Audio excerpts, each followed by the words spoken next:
children. In our previous class, we have learned some topics in social studies first lesson, that is reading maps of different kinds. Let us recollect what we have learned so far. We learned about maps and how they are useful to us, and about different kinds of maps like political, thematical, physical and historical maps, etc. And what we have learned, let us see here about maps and how they are useful to us, about different kinds of maps, how to read a map by using a scale and directions. It is very necessary to have a scale in every map, and how to read a map by using different symbols which are called conventional symbols. We observe that some symbols are used in map. Those symbols are called as conventional symbols. And we learned about different colors that are shown in physical maps to represent different objects, especially blue color to all the water bodies, for hills and mountains in brown color, and for forests and grasslands in green color, plains and plateaus in yellow color, etc. And finally, we learned how to measure heights on land in our previous class, that is in Nimpur village. Previously we observed a picture that was drawn on the board about in Nimpur village, and how to measure the heights from the Nimpur village from the zero level to the top of the hill, that is 150 meters height. Children, we also know that map is a diagrammatic representation of an area showing its physical features like mountains, rivers, ice-covered lands, forests, plains, etc. Okay, children, do you know what is an atlas? How many of you have atlas with your children? Okay, an atlas is a collection of maps or a book of maps. If you observe an atlas, we can see different kinds of maps and its physical features of different continents. We have 7 continents, and we can observe all the continents' physical features in atlas. It is better to keep an atlas with you for the further information and references, children. Now, let us see what is a map. A map is a diagrammatic representation of an area showing the physical features like mountains, plains, forests, snow-covered areas, etc. And atlas. An atlas is a collection of a maps or a book of maps. If you observe an atlas, there are different kinds of physical maps of different continents. We have 7 continents, and we can observe all the continent maps in an atlas. So it is better to keep an atlas with you for the further reference. In today's class, the next topic is showing heights on a map. Let us see how to show heights on a map. Here we have a chart with us. See, in this chart we can show heights on a map. See children, this is the 0 meters sea level. We have 3 different height zones here, which are colored in 3 different colors. See, from the first one is 0 meters to 15 meters. That is colored in green color, and the second height zone is in pink color, that is 100 meters to 150 meters height, and the third zone is 101 to 150 meters height. So the first zone, all the places that are in this green zone tells us that this is below 50 meters, and from 51 to 100 meters, the places between the 51 to 100 meters height, the places around this area tells us they are above 50 meters and below 100 meters. And from 101 to 150 kilometers, the places here tells us that they are above 100 meters and below 150 meters height. In this way, we can show heights on a map. Children, I hope you understood. Let me explain one more time. See children, these are the 3 different height zones which are shown on a map to represent different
show heights on a map. Okay children? Children, our next topic is about contour lines. See, the spelling is C-O-N-T-O-U-R, contour, L-I-N-E-S line. We have to pronounce it as contour lines. A contour is a line joining the places having equal heights. A contour is a line joining the places having equal heights. These contours lines will not be in irregular shape. These contour lines will be in irregular shape. That means they do not have any regular shape.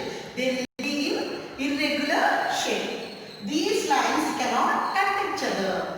Why children? Can you tell me why these lines cannot cut each other?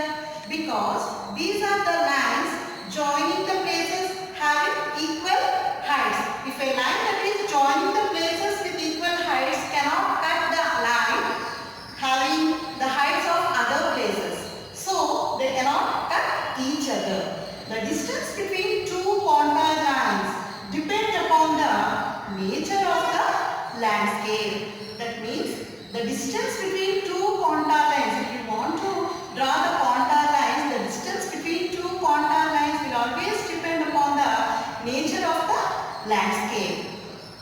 Next, when the landscape has a gentle slope, then the contour lines are far away from each other.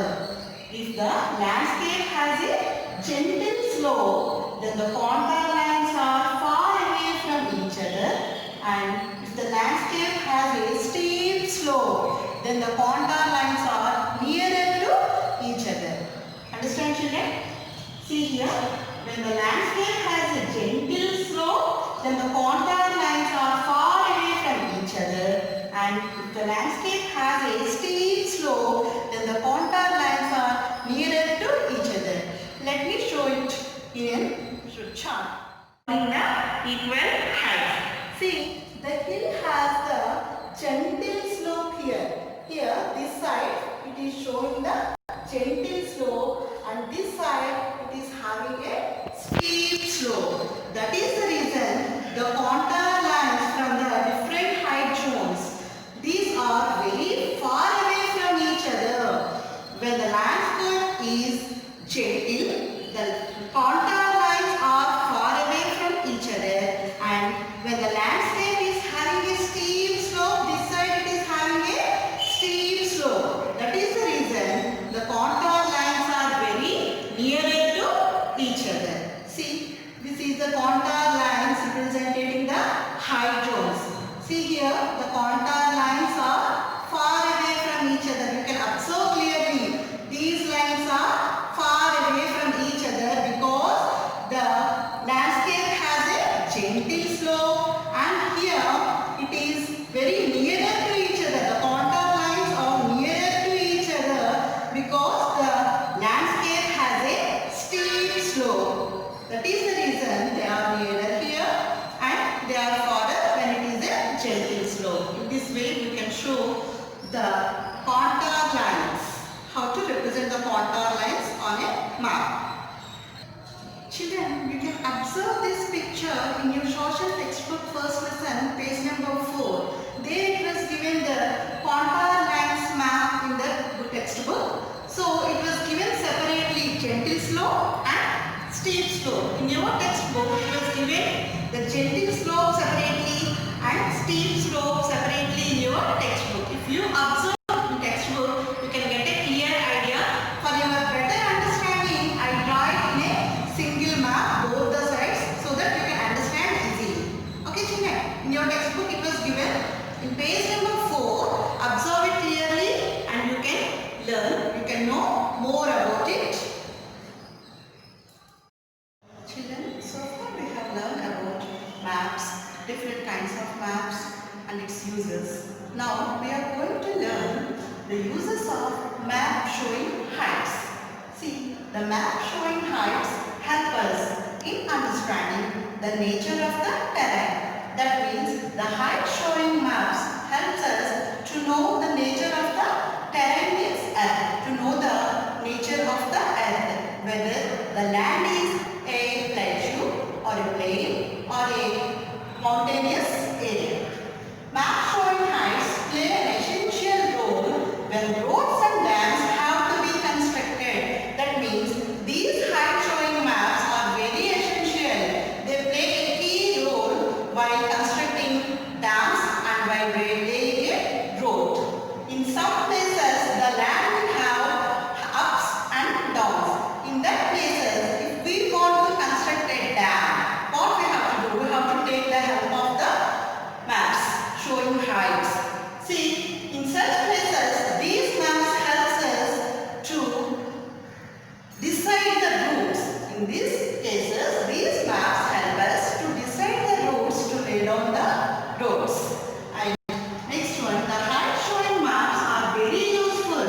in constructing dams to know how much dam is submerged by the water. See, for example, if a dam has to be constructed, the scientist will have an idea how much of land was submerged in the water.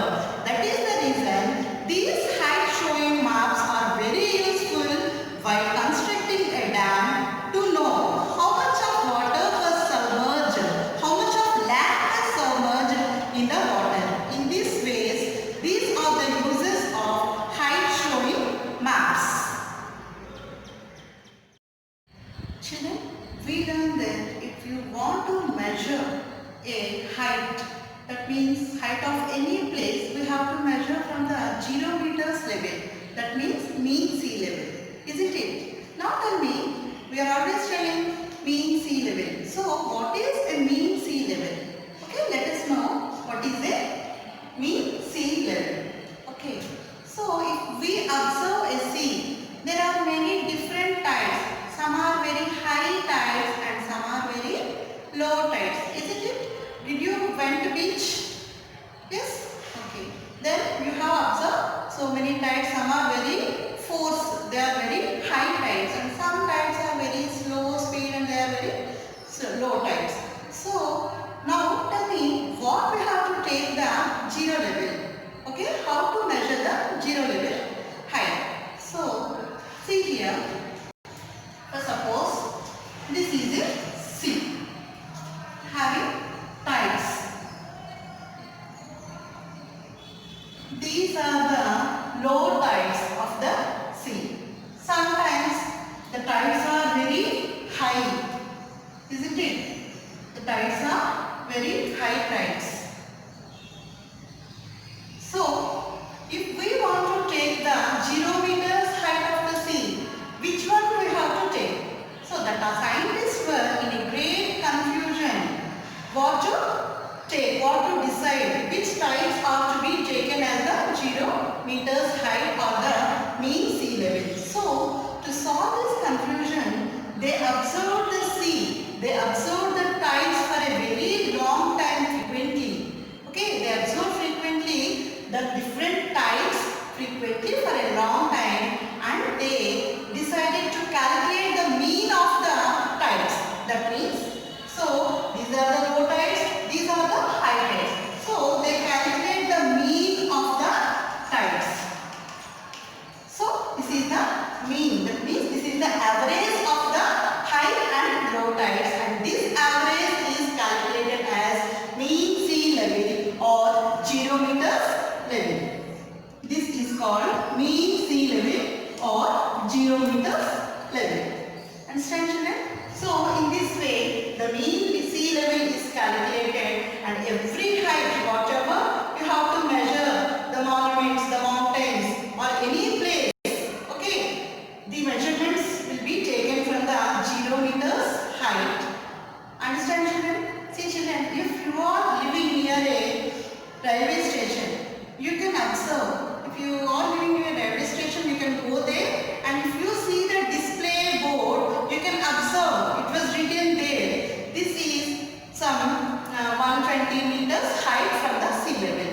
For every station, in every railway station, we can observe the display board, that is the land is from that area to from 0 meters level to this meters of height, from this meters of height. Observe anytime if you go anywhere. Okay, children? Children, I hope you have understood well in this class what I have told you. See, let us recap or recall what we have learned. See, in this class, firstly we learn about an atlas and after that contour lines. What are contour lines? The places, the lines that are joining the places having equal heights are called contour lines and uses of map showing heights.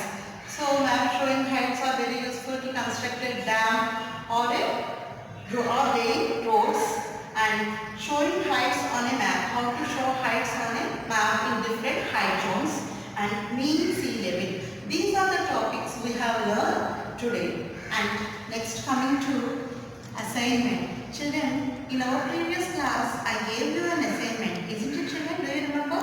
I gave you an assignment.